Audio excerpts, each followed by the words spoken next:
Hello everyone, and welcome to my 100% playthrough of Duke Nukem Alien Armageddon on Come Get Some.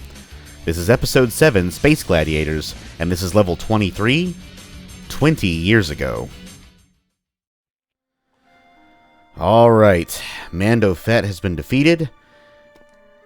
Michelle and Duke are now number 2 in Fragathon 96. Second place, not too bad. Not the best, but not too bad. And, well, Deanova gave us our third and last access card that we needed to find the second data crystal for the history simulation chamber. So, Bombshell, I think you and I both know what's next. Take a deep breath and step on through.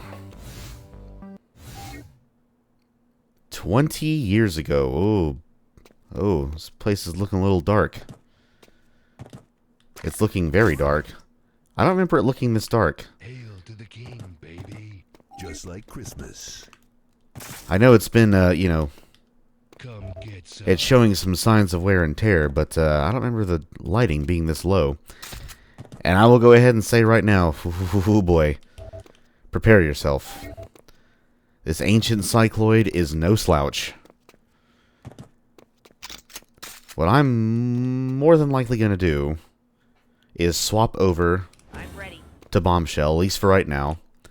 And we're just going to plonk down as many of these missile turrets as we can. Just plonk, plonk, and oh, I only what? Does it cost 2 turrets to toss down 1 missile turret? Okay, you know what? 3's fine. I want to put them up here so they have all the elevation they need. Because if you put him down here and he's standing on top of this pedestal, the rockets are more than likely not going to hit him. They could hit the steps.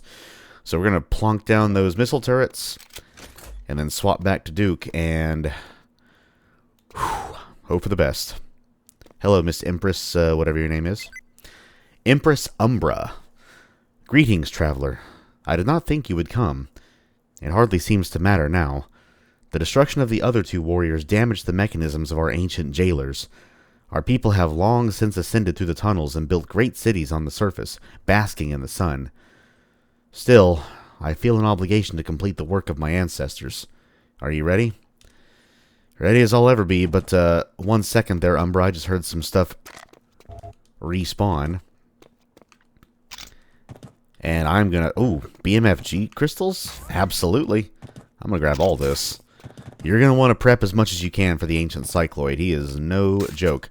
Now, I don't believe he has a charge attack like the ancient Overlord had. But, still, this guy is a right bastard. But you know what to do. Kneel within Mother's gaze. The energy is too much for my aging body. I have made a grave error. This warrior is too powerful. Oh, you think? Spider mines, everything. Plant down all the explosions you can. Yeah, look at this big old bastard. I'm gonna call him Big Red, 'cause that's what he is. Alright. Come on, Cycloid. This may be 20 years ago, but I'll still say, it's down to you and me, you one-eyed freak. Yeah, those projectiles are not the easiest to dodge. You're going to want to be careful around them. Alright, give me something, give me something. And the biggest threat with this guy is just how much freaking health he has. I mean, look at all that.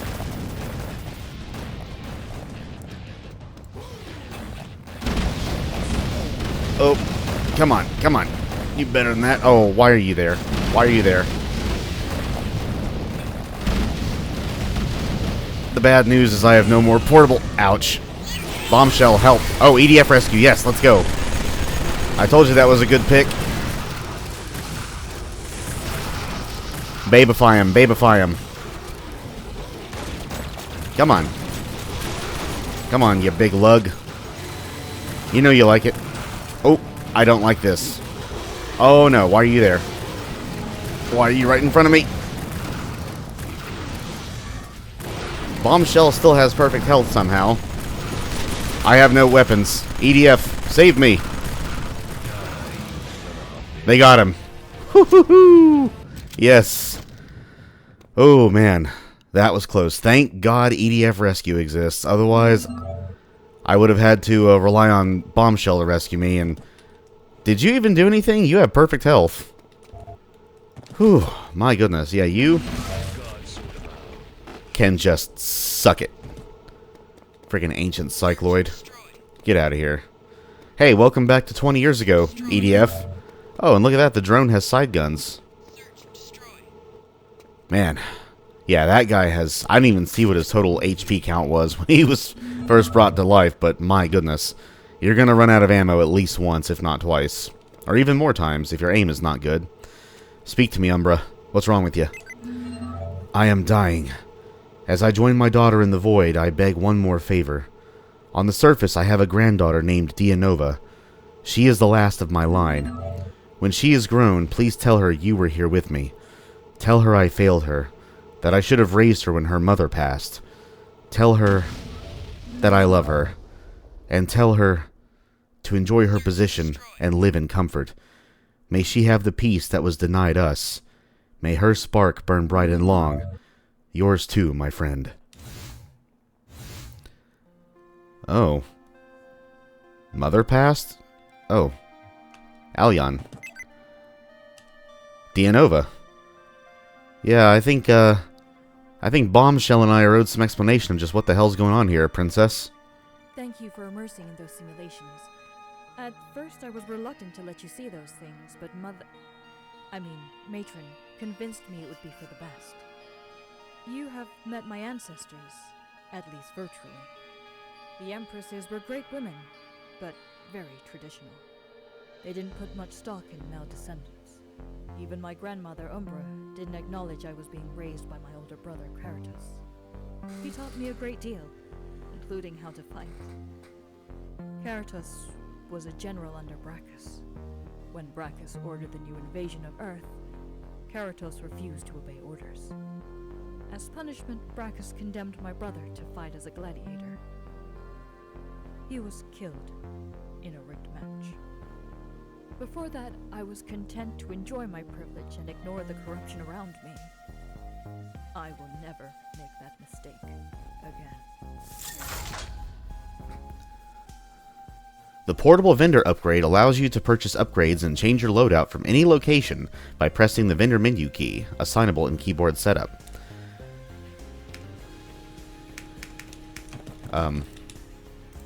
Okay, there we go. Screen was... it's like frozen there for a second. So yeah, now we can just buy the stuff from here if we want. But, wow. So, a bit more lore there. So, when Brachus ordered the new invasion of Earth, and you know what, we're just going to explore around the gladiatorium here and pick up whatever loose change is left. Like that. Hell yeah. So, the Varanoids species are very matriarchal. Run by Empresses in the past. But we have Exindra, then Petrava, then Umbra. And they didn't take much stock in having male heirs, or whatever it was she said. I'll have to look back at the text. But Deanova had a brother named Karatos, who was a general under Brachus. And when Brachus ordered the new invasion, does that sound familiar? The new invasion of Earth, which was episode 5, 10 years after the initial invasion failed, Karatos refused to obey orders. He was like, there's no need to. We don't need to, you know... I mean, they don't go into detail as to why he refused, but one can only assume that Karatos didn't really agree with what Brachus was planning. He didn't want to invade the humans again. A, they got their asses kicked last time, and B, what's even the point? Is there anything on Earth even worth taking? So, as punishment for refusing his orders as a general under his emperor's reign, Brachus condemned him to fight in this very competition, in the Fragathon, where he was killed in a rigged match. Does that also not sound familiar?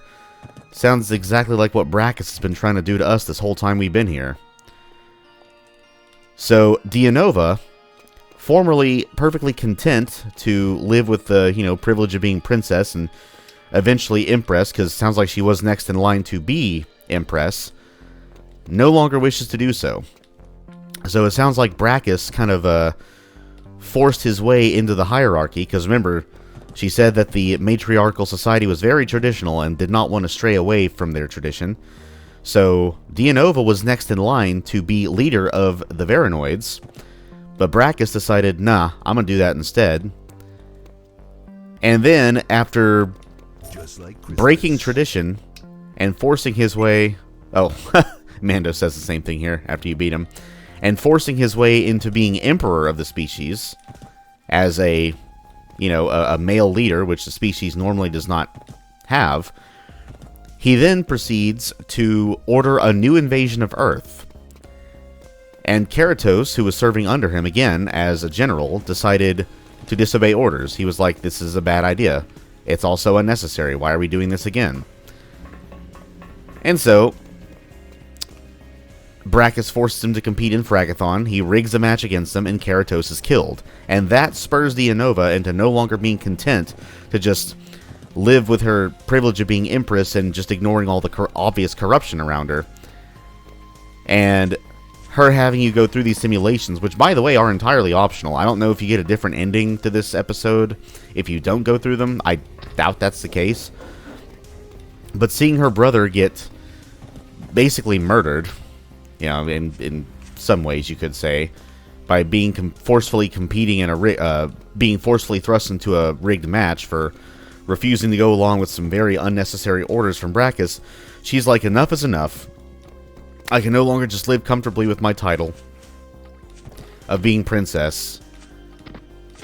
Brachus has to pay for what he's done. And so that is why she ultimately decides to intervene in Brachus's scheme here and tries to pardon Duke and Bombshell from the competition.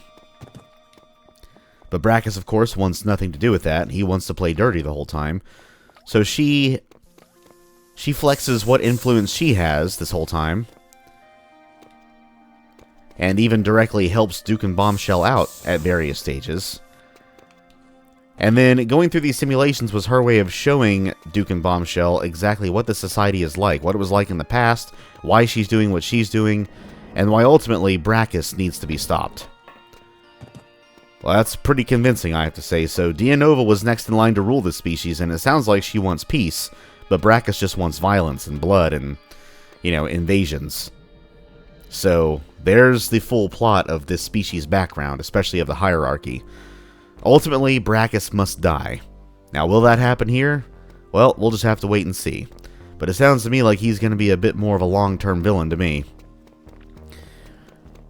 And one can only assume that Deanova will have more of a focus in a later episode. But, again, we'll have to wait and see.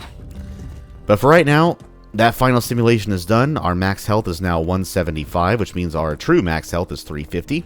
Or tree fitty, if you want to say it like that.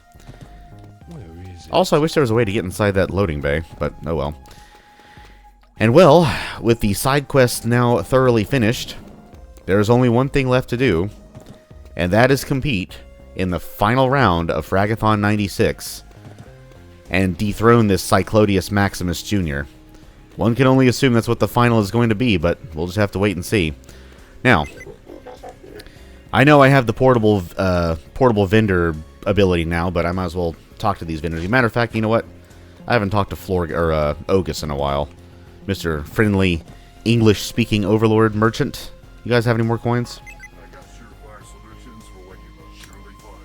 Is there anything else in here that I might want to get for the finals? Oh, multi-rockets. Absolutely multi-rockets. I would have gotten those for the Mando fight if I had enough money left, but, whatever.